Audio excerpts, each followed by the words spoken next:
Hello friends, welcome back to my YouTube channel. आज मैं आपके सामने एक बहुत ही बेहतरीन स्टॉक लेके आया हूँ जिसका एक बहुत अच्छा लॉन्ग टर्म स्टोरी और ग्रोथ प्रोस्पेक्ट्स मुझे दिखता है। इस स्टॉक का नाम है केमकॉन स्पेशलिटी केमिकल्स लिमिटेड। ये जो स्टॉक है ये हाल फिलहाल में ही स्टॉक मार्केट में लिस्ट हुआ था ऑन 1 अक्टूबर 2020। इसका जो इशू प्राइस था वो 340 रुपीज था और ये स्टॉक ने बम्पर लिस्टिंग दी थी और 100% से ज्यादा रिटर्न्स दिया था अपने इन्वेस्टर्स को कुछ ही दिनों में, और लिस्ट हुआ था 730 रुपीज के आसपास। ये जो स्टॉक है ये 145 टाइम्स ओवर सब्सक्राइब हुआ था और उसके बाद ये स्टॉक काफी लोअर साइड में आ गया था और अभी कुछ 430 के आसपास ट्रेड कर रहा है। तो चलिए इस कंपनी का बिजनेस अंडरस्टैंडिंग लेते हैं, डिटेल फंडामेंटल एनालिसिस करते हैं, रीसेंट न्यूज देखते हैं और देखते हैं कि हमें इस कंपनी में इन्वेस्ट करना चाहिए या नहीं। तो चलिए आगे बढ़ते हैं और लेते हैं कंपनी का अंडरस्टैंडिंग। तो देखिए ये जो कंपनी है वो स्पेशलिटी केमिकल्स में डील करती है और इसके दो वर्टिकल्स है, फार्मास्यूटिकल्स और oil well completion chemical business. इसका जो मैन्युफैक्चरिंग फैसिलिटी है वो मंजूसार गुजरात में है। मैंने एक इमेज भी दिया है मैन्युफैक्चरिंग फैसिलिटी का, तो आप देखेंगे एक काफी बड़ा एरिया इन्होंने मैन्युफैक्चरिंग फैसिलिटी के साइड में लिया है और आप देख सकते हैं यहाँ पर जो प्लान्स इन्होंने नेम किया है P1 to P9, ये सब इनके अभी एग्जिस्टिंग प्लान और इन्होंने हाल फिलहाल में ही ये बड़ा सा एक लैंड एक्वायर किया है for future prospects and business. P8 और P9 जो है वो अभी इन्होंने कमीशनिंग स्टार्ट किया है और जो ये प्लान्स है P8 और P9 इसका जो रेवेन्यू है वो फाइनेंशियल ईयर 23 से स्टार्ट होगा। उसके बाद भी इनके पास काफी सारा लैंड है नया प्लान्स बिठाने के लिए। अगर आप इसके स्पेशलिटी केमिकल्स को दो सेक्टर्स में डिवाइड करेंगे तो पहला जो फार्मास्यूटिकल सेक्टर है वो आपको 85 to 90% ऑफ द रेवेन्यू लाके देता है। उसमें दो प्रोडक्ट्स ये मैन्युफैक्चर करते हैं, दो केमिकल्स मैन्युफैक्चर करते हैं जिसका नाम है HDMS। मैं इनका फुल फॉर्म नहीं बोल सकता क्योंकि वो बहुत ज्यादा कॉम्प्लेक्स है। और दूसरा है CMIC और दूसरा जो केमिकल है वो है ऑयल वेल कंप्लीशन केमिकल्स जो कि 10 to 15% ऑफ द रेवेन्यू इनको लाके देती है। उसमें से दोनों जो प्रोडक्ट्स है वो है कैल्शियम ब्रोमाइड और जिंक ब्रोमाइड। अगर आप इस कंपनी का हाइलाइट्स देखते हैं तो आपको सही में लगेगा ये कंपनी एक ब्लॉकबस्टर कंपनी है, क्योंकि ये जो कंपनी है ये ओनली मैन्युफैक्चर ऑफ HMDS है। मैं आपको नेक्स्ट स्लाइड में बताऊंगा कि ये जो केमिकल्स वो बनाती है उसका यूजेस क्या है। ये third largest manufacturer of MHDS है वर्ल्ड वाइड और अगर आप इसका वर्ल्ड मार्केट शेयर देखेंगे तो 10% से ज्यादा HMDS वो वर्ल्ड के लिए बनाती है। ये लार्जेस्ट मैन्युफैक्चरर है CMIC का इंडिया में और सेकेंड लार्जेस्ट मैन्युफैक्चरर है CMIC का world wide, which means 40% of world market share ये कंपनी प्रोड्यूस करती है। The only manufacturer of zinc bromide in India and the largest manufacturer of calcium bromide in India. और इसका जो financial year 2021 का export contribution है वो 30% exports है ओवर 12 कंट्रीज से। तो आप देखेंगे ये जो भी केमिकल्स यहाँ बनाती है उसमें वो इंडिया में लीडर है और वर्ल्ड में भी उसका काफी ज्यादा रिकॉग्निशन है, विच मीन्स दैट ये कंपनी के पास बहुत कैपेबिलिटी है आगे बढ़ने की। तो चलिए क्विकली मैं आपको ये जो प्रोडक्ट्स मैन्युफैक्चर करते हैं उनका यूजेस भी बता देता हूँ, उनकी कैपेसिटी और उनकी प्रोडक्शन कैपेसिटी। बहुत इंपॉर्टेंट है ये जानना क्योंकि इससे पता चलता है कि आगे जाके और कंपनी कितना ग्रो कर सकती है। HMDS जो इनके प्रोडक्ट है वो दो पार्ट्स में डिवाइडेड है। एक हाई प्योरिटी HMDS जिसका रियलाइजेशन वैल्यू ज़्यादा है। ये जो प्रोडक्ट्स है ये कंपाउंड्स है जो पेनिसिलिन ग्रुप के ड्रग्स को बनाने में काम आती है और ये सेमीकंडक्टर इलेक्ट्रॉनिक इंडस्ट्री में भी लगती है और रबर इंडस्ट्रीज में भी लगती है। अगर आप इसके कैपेसिटी देखेंगे तो इसका total production capacity 4200 metric ton है जिसका 73% प्रोडक्शन कैपेसिटी अभी तक यूटिलाइज हो चुका है। हाई प्योरिटी HMDS वो अभी नया कैपेसिटी उन्होंने बिठाया है प्लांट P8 और P9 में जिसका ट्रायल रन चल रहा है। और दूसरा जो इनका मेन प्रोडक्ट CMIC है वो एक इंटरमीडिएट प्रोडक्ट है जो कि एक एंटी एड्स ड्रग्स बनाने में काम आता है जिसका नाम है टेनोफोविर और ये एक बहुत ही फेमस ड्रग है और इसका लार्जेस्ट सेल्स है एंटी एड्स ड्रग्स के अंदर इन US and other markets. CMIC का जो प्रोडक्शन कैपेसिटी इधर है वो है 1800 मेट्रिक टन का और उसका अभी 100% कैपेसिटी यूटिलाइजेशन उनका चल रहा है। तो अगर आप देखेंगे तो अभी उनका जो प्लान्स है उसमें से CMIC का 100% प्रोडक्शन कैपेसिटी है, मतलब अब वो जाके आगे सेल्स नहीं इंक्रीज कर सकते हैं।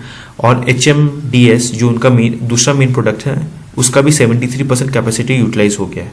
इसीलिए अगर आप देखेंगे तो उन्होंने ये जो नया 2 प्लांट सेटअप किया है P8 और P9, वहां पर वो CMIC और दूसरे जो नए प्रोडक्ट्स है जैसे TMCS, 4CBC और 2DTHC ये बनाएंगे। और ये जो प्लांट है वो इंटरचेंजेबली ये सब प्रोडक्ट साथ में बना सकती है। मतलब अगर आप चाहे तो वो प्लांट को आप 100% CMIC बनाने के लिए भी यूज कर सकते हैं, जिसके कारण CMIC का जो प्रोडक्शन कैपेसिटी है वो 3000 मेट्रिक टन हो जाएगा। या फिर आप CMIC का कैपेसिटी को थोड़ा इंक्रीज कर सकते हो और रिमेनिंग ये प्रोडक्ट्स बना सकते हो। आगे चलते हैं दूसरे प्रोडक्ट्स की तरफ। ऑयल वेल केमिकल्स बाद में देखते हैं। TMCS जो है वो रॉ मटेरियल है HMDS के लिए। अब अगर आप देखेंगे तो ये कंपनी ने बैकवर्ड इंटीग्रेशन में ध्यान दिया है और अपना रॉ मटेरियल्स खुद ही बना रही है, सो दैट इनको प्राइस का स्टेबिलिटी रहे और चाइना पे इनका डिपेंडेंसी कम हो जाए। इनके जो नए दूसरे प्रोडक्ट्स हैं वो भी फार्मास्यूटिकल इंडस्ट्री के लिए है। ये सब प्रोडक्ट्स मिला के इनका टोटल 1200 मीट्रिक टन का नया कैपेसिटी आ रहा है। ऑयल वेल केमिकल्स में देखेंगे sodium bromide, zinc bromide, calcium bromide, ये आपके ऑयल वेल्स बनाने में काम आते हैं और प्रेशर कंट्रोल करने में ये सब केमिकल्स काम आते हैं। अभी इसका प्रोडक्शन कैपेसिटी 15,000 मेट्रिक टन है। अभी ये सिर्फ 13% ऑफ द कैपेसिटी यूटिलाइज कर रहे हैं। अभी ऑयल प्राइसेस इंक्रीज होने के कारण और ऑयल प्राइसेस काफ़ी हाई होने के कारण इसका जो ऑयल वेल्स ज़्यादा ड्रिल होंगे, ऑयल वेल्स का मेंटेनेंस ज़्यादा लगेगा, सब के सब ऑयल वेल्स काम आने लग जाएंगे और इसीलिए ये जो प्रोडक्ट्स है वहाँ से भी रियलाइजेशन ज़्यादा होने के चांसेस हैं। और फार्मास्यूटिकल प्रोडक्ट्स के जो APIs है उनका डिमांड तो ऑब्वियसली हाई है कोविड के बाद। सो ओवरऑल ये जो सेक्टर्स को केटर करते हैं वो काफ़ी इंटरेस्टिंग सेक्टर और ग्रोइंग सेक्टर लग रहा है और इनके पास नई प्रोडक्शन कैपेसिटीज भी आ रहे हैं, नए लैंड भी है जहाँ पर वो नया प्रोडक्शन यूज़ कर सकते हैं। अब एक बार क्विकली देख लेते हैं प्राइस चार्ट को। अगर आप इस कंपनी का प्राइस चार्ट देखेंगे तो जैसा मैंने बताया था कि ये 1 अक्टूबर को लिस्ट हुई थी, उसने हाई मारा था 731 का। उसके बाद इसका जो क्लोजिंग था वो काफ़ी लोअर में था, 584 के आसपास उसने उस दिन क्लोजिंग दी थी। और उसके बाद ये स्टॉक अगर आप देखेंगे तो थोड़ा ऊपर जाता है, 500 तक टच करता है और उसके बाद वापस से नीचे आ रहा है। एंड देन यहाँ पर भी अगर आप देखेंगे तो 500 टच करके फिर से नीचे आ रहा है। तो राइजिंग मार्केट में भी ये स्टॉक ने अभी तक रिटर्न्स ज़्यादा नहीं दिया है। और अगर आप देखेंगे तो इसका जो क्लोजिंग है वो 437 के आसपास है और एवरेज प्राइस इसका 440 to 450 के आसपास ही है। अगर आप इसका PE रेशियो देखेंगे तो इसका PE रेशियो 26-27 के आसपास है। और अब आगे चलिए इसका क्विकली रेशियो एनालिसिस कर लेते हैं। तो अगर आप देखेंगे केमकॉन स्पेशलिटी केमिकल लिमिटेड का आज के दिन का मार्केट कैप है 1601। चलते हैं कुछ हाईलाइट्स पे। जो स्टॉक का PE है आज के दिन 26.3 का PE है, which is very reasonable priced, क्योंकि अगर आप मार्केट PE देखेंगे स्पेशलिटी केमिकल्स का तो 45-55 के आसपास का मार्केट PE रहता है स्पेशलिटी केमिकल्स का आज के दिन। उसका मतलब ये स्टॉक काफ़ी अंडर प्राइस्ड, लोअर प्राइस लग रहा है आज के दिन। Being a leader in India for the chemicals it's producing, आज के दिन ये स्टॉक काफ़ी अंडर वैल्यूड लग रहा है। आप अगर इसका रिटर्न ऑन कैपिटल एम्प्लॉयड देखते हैं 28.9 का अच्छा रिटर्न ऑन कैपिटल एम्प्लॉयड है। रिटर्न ऑन इक्विटी भी काफ़ी अच्छा है, 22.6% का रिटर्न ऑन इक्विटी है। अगर आप इसका प्राइस टू बुक वैल्यू देखेंगे वो भी काफ़ी रीजनेबल है, 4.53 का। डेट टू इक्विटी सबसे मेन फैक्टर है कंपनी का एनालिसिस करने के लिए, सिर्फ 0.02 का debt equity ratio, which means company में कुछ भी डेट नहीं है। पेग रेशियो अगर आप देखेंगे 1 के नीचे का पेग रेशियो को बहुत अच्छा माना जाता है, इसका पेग रेशियो सिर्फ 0.334 है, विच मीन्स दैट ओवरऑल अगर आप रेशियो एनालिसिस करेंगे इस कंपनी का तो सभी तरीका से ये कंपनी चीप, अंडर वैल्यूड और बहुत ही अच्छी कंपनी दिखाई दे रही है। आगे चलते हैं और देखते हैं इस कंपनी का क्वार्टरली रिजल्ट्स। आप देखिए ये कंपनी ने ओवरऑल लास्ट ईयर में कोविड का टाइम में भी काफ़ी अच्छी तरीका से इन्होंने अपना टॉप लाइन मेंटेन करके रखा है, 52, 46, 62, 65। जून का इनका रिजल्ट्स काफ़ी अच्छा नहीं था। जून के रिजल्ट्स में एनालिस्ट ने काफ़ी अच्छा टर्नओवर एक्सपेक्ट किया था, पर क्योंकि अभी उनका जो नया प्लान है P8 और P9 वो सेटअप हो रहा है और मैनेजमेंट का रिप्रेजेंटेशन ये बोलता है कि बैकवर्ड इंटीग्रेशन हो रहा है काफ़ी अदर प्लान से, तो उनका जो मेन बिजनेस है HMDS का बिजनेस, वहाँ पर उनको थोड़ा सा हिट हुआ था और वो प्लान थोड़े दिन के लिए बंद करना पड़ा था। इसीलिए जून का जो रिजल्ट्स है वो बहुत ज़्यादा अच्छे नहीं आए थे। पर इन्होंने देखिए अपना ऑपरेटिंग मार्जिन भी 31, 38, 35% के आसपास मेंटेन करके रखा है, जो कि काफ़ी अच्छा ऑपरेटिंग मार्जिन है। और टैक्स भी अगर आप देखेंगे तो इन्होंने रेगुलर टैक्स भी पे किया है और इनका EPS 4.25, 4.5 के आसपास टर्न आउट होके आ रहा है। ईयरली रिजल्ट्स अगर आप देखेंगे काफ़ी शानदार रिजल्ट्स है इनका। आप 5 ईयर्स में अगर आप ग्रोथ देखते हैं तो 2015-16 में जहाँ पर 97 करोड़ का टर्नओवर था, अब उनका जो टर्नओवर है लगभग 250 करोड़ के आसपास टच हो रहा है। इनका ऑपरेटिंग मार्जिन भी 12%, 10% से इंक्रीज होकर 33-34% के आसपास का ऑपरेटिंग मार्जिन हो गया है। अगर आप प्रॉफिट बिफोर टैक्स भी देखते हैं तो जहां पर ये 3 करोड़ 4 करोड़ का प्रॉफिट दे रहे थे, आज के दिन 82 करोड़ का प्रॉफिट दे रहे हैं।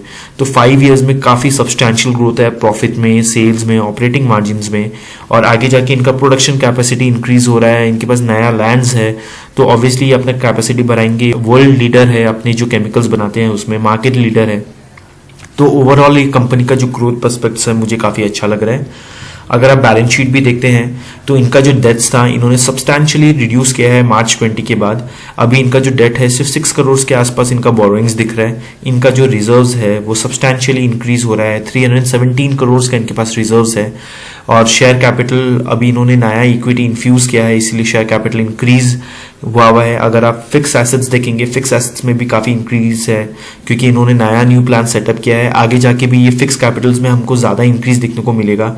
और इनके पास अभी काफ़ी मनी, इन्होंने IPO से इन्होंने जो मनी एक्वायर किया है वो अपना फिक्स एसेट्स में वो डाल रहे हैं, तो आपको ज़्यादा बोरिंग्स आगे जाके नहीं दिखेगा। तो ओवरऑल इनका बैलेंस शीट भी अगर आप देखेंगे तो काफ़ी हेल्दी बैलेंस शीट है with good reserves, less borrowings and a growth in the fix assets. Share holding pattern थोड़ा डिसअपॉइंटिंग है। अगर आप देखेंगे प्रमोटर का जो शेयर है वो कांस्टेंट है 74.47 quarter on quarter, but FIIs और DIIs ने आई थिंक इस स्टॉक पे थोड़ा ट्रस्ट लूज किया है। अगर आप देखेंगे सितंबर 20 में 3.21 का FIIs का जो होल्डिंग था वो डिक्रीज हो गया 0.11, सब्सटैंशियल डिक्रीज था FIIs के होल्डिंग पे, फिर हल्का इंक्रीज हुआ है। और DIIs ने भी अपना holding quarter on quarter reduce किया है। इसका मेन रीजन ये हो सकता है कि अभी कंपनी एक्सपेंशन फेज में है, तो नेक्स्ट 1 ईयर तक इनका जो सेल्स है या इनका जो प्रॉफिट मार्जिन है उसमें हम ज़्यादा इंक्रीज नहीं देख सकते हैं। लेकिन मुझे ये लगता है कि कमिंग 3-4 ईयर्स में ये जो कंपनी है उसका सेल्स पे एक बहुत अच्छा आपको जंप दिखेगा और आपका प्रॉफिट मार्जिन में भी काफ़ी अच्छा जंप दिखेगा क्योंकि ये मार्केट लीडर्स है उसमें। और आगे जाके मैं आपको बताऊंगा कि इंडिया में जो कंजम्पशन है, अभी भी इंडिया नेट इम्पोर्टर है CMIC का और HMDS का, जो ये प्रोड्यूस करते हैं, तो उसको सब्स्टिट्यूट करने के लिए भी इन्होंने अपना प्रोडक्शन कैपेसिटी बढ़ाया है। अगर आप रीसेंट न्यूज़ देखते हैं, और जो कि एक बैड न्यूज़ है इनके लिए, उनको अभी रिसेंटली एक नोटिस रिसीव है जहां पर गुजरात पोल्यूशन बोर्ड ने इनको अपना मैन्युफैक्चरिंग फैसिलिटी को क्लोज करने के लिए बोला था और उनको डायरेक्ट ऑर्डर्स मिले थे क्लोज करने के लिए, पर इन्होंने रिप्रेजेंटेशन किया है GPCB को, which is the Gujarat pollution control board को, टू विदड्रॉ दिस केस। और उन्होंने जो भी नेसेसरी डॉक्यूमेंट्स है वो भी उन्होंने सबमिट कर दिए। ओके, तो अब आ जाते हैं सबसे इंपॉर्टेंट पार्ट पे, जो कि है snapshot of the entire understanding of the company. अगर आप स्ट्रेंथ्स और अपॉर्चुनिटीज देखते हैं तो सबसे पहला इनका जो रेवेन्यू ग्रोथ है वो काफ़ी अच्छा था in the last 5 years. PE इनका काफ़ी लो है compare to the market PE, 25-26 का PE है, मार्केट PE काफ़ी हाई है। मार्केट लीडर है HDMS और CMIC का, मोनोपोली है मार्केट में। एंट्री बैरियर्स काफ़ी हाई है क्योंकि कॉम्प्लेक्स केमिस्ट्री है, रेगुलेटरी नॉर्म्स है, हाई टेक्निकल नो हाउ है, हाई इन्वेस्टमेंट्स है, और इसीलिए यहाँ पर हम ज़्यादा प्लेयर्स नहीं देखेंगे इस मार्केट में। डेट फ्री कंपनी है, बहुत कम डेब्ट है, one of the biggest strength points of the company. Expansion progress में है, इनका नया प्रोडक्ट्स आ रहा है मार्केट में, तो इनका जो प्रोडक्ट पोर्टफोलियो है वो भी इंक्रीज हो रहा है, इनका जो एग्जिस्टिंग कैपेसिटी है वो एक्सपैंड कर रहे हैं। और जो इनका जो प्लांट है उसका फंजिबिलिटी है, वो अपने प्लांट को कोई भी प्रोडक्ट्स के लिए यूज़ कर सकते हैं, कोई भी प्रोडक्ट का कैपेसिटी इंक्रीज कर सकते हैं जिसका रियलाइजेशन ज़्यादा हो, उसमें उनको एक फ्लेक्सिबिलिटी मिल जाता है। वो अपने इंपोर्ट को सब्सटीट्यूट कर रहे हैं, चाइना से अपना इंडिपेंडेंस हटा रहे हैं। विद आत्मनिर्भर भारत उनको यहाँ पर एक बहुत अच्छा प्रोग्रेस देखने को मिल रहा है। बैकवर्ड इंटीग्रेशन कर रहे हैं ताकि रॉ मटेरियल्स की अवेलेबिलिटी ज़्यादा रहे, बेटर प्राइजेस रहे। जैसा मैंने बोला कि इंडिया एक नेट इम्पोर्टर है HMDS का और CMIC का। अभी भी इंडिया 40% HMDS का इंपोर्ट करती है और CMIC का 62% इंपोर्ट करती है। एंड देयरफॉर एक बहुत बड़ा मार्केट है इनके पास कैप्चर करने के लिए। स्ट्रॉन्ग क्लाइंटेल है इनका, बहुत बड़े क्लाइंट्स है, ऑरिस लैब्स और विंडो फार्मा, हेटेरो जैसे बड़े क्लाइंट्स है। और एक बहुत अच्छी बात यह है कि अभी इन्होंने 38 करोड़ का जो नया कैपिटलाइजेशन किया है उसमें से 11 करोड़ इन्होंने सिर्फ आईपीओ प्रोसीड्स में यूटिलाइज किया है और बैलेंस इन्होंने अपना इंटरनल अक्रूवल किया है, विच मीन्स एक तरीका से प्रमोटर्स ने भी पैसा इन्फ्यूज किया है अपने कैपेसिटी को इंक्रीज करने के लिए।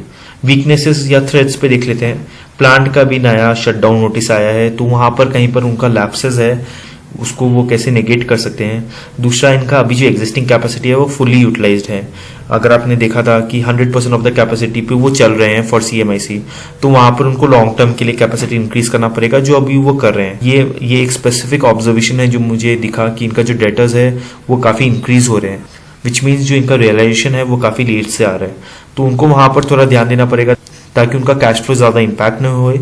अगर आप इनका शेयर होल्डिंग देखेंगे, FIIs और FDIs का डिक्रीजिंग शेयर होल्डिंग पैटर्न है, which is not a very good sign. बाहर के जो बड़े इन्वेस्टर्स है उनका भरोसा ये नहीं जीत पा रहे हैं। और इनका अगर आप टर्नओवर देखते हैं तो टॉप 10 कस्टमर्स जो है वो इनका 70% कॉन्ट्रीब्यूट करते हैं और टॉप 5 कस्टमर्स जो है 55% ऑफ द टर्नओवर कंट्रीब्यूट करते हैं, विच मीन्स कि इनका जो डिपेंडेंसी है ओवर टॉप 10 और टॉप 5 कस्टमर्स बहुत ज्यादा है।